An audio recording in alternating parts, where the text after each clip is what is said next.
Well, as kids are heading back to school, most parents are thinking about supplies, but there is one thing that many forget to add to the checklist. That is a comprehensive eye exam. With screen time at school on the rise, undiagnosed vision issues are becoming more and more common, and they can seriously impact a child's ability to learn. So joining us right now is Dr. Jackie Bowen, president of the American Optometric Association, joining us now to share why in-person eye exams are so critical this time of year. Dr. Bowen, thank you so much for joining us. Thank you for the invitation. All right, so I would love to talk about in-person eye exams. Why is it important that parents put this on their back-to-school routine for their kids?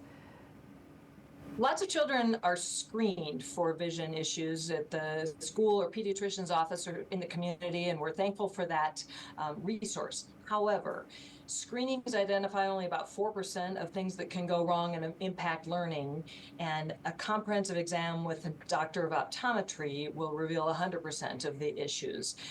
Even so, kids who fail a screening and are referred for care, over 60% of them do not end up having an eye exam and identifying the problems.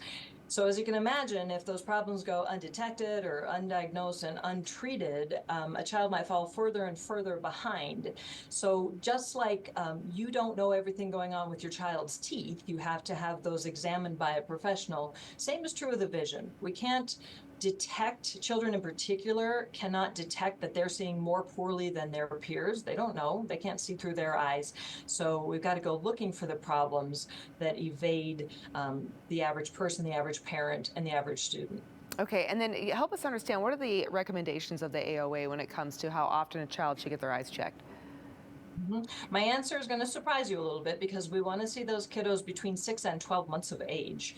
A lot of that cortical wiring and those critical skills are being developed by the age of 1. So we just want to make sure everything's okay for an infant.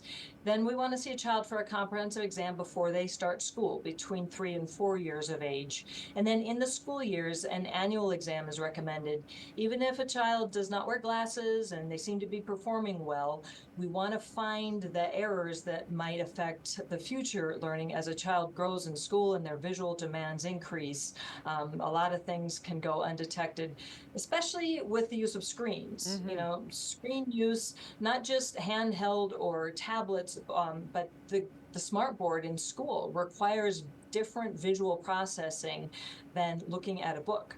So problems that we didn't see 20 years ago when the screens weren't so prevalent in the learning environment are problems that we have to address and pay attention to. It's just a harder world for the eyes out there, and it's not going away.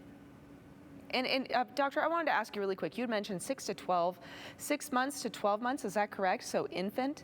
What are you looking for? What are you trying to diagnose in that time? Sure. If a child has an eye turn, a crossed eye, or the doctor can't see a red reflex in the pupil, those are some pretty obvious, easy to detect things to determine there's not a big tumor in the eye, not a crossed eye problem. More often, though, imbalances in the eyes that affect binocularity and depth perception, the ability to focus, to track along a page. It impacts school, performance and athletic ability. For example, if one eye is slightly different from the other, the brain can't individually focus those eyes, so it's going to choose to use the easier one, and the other one kind of gets left out in the cold. Wow. It's not getting stimulation and can result in permanently being an eye that you can't correct, even with all the glasses in the world. So hence why it's so important to be proactive and make sure you stay ahead of that. Dr. Bowen, thank you so much. Where can people go to learn more? Thank you for asking. The AOA makes it easy for you to find an optometrist at aoa.org/I-deserve-more. That's EYE, deserve more.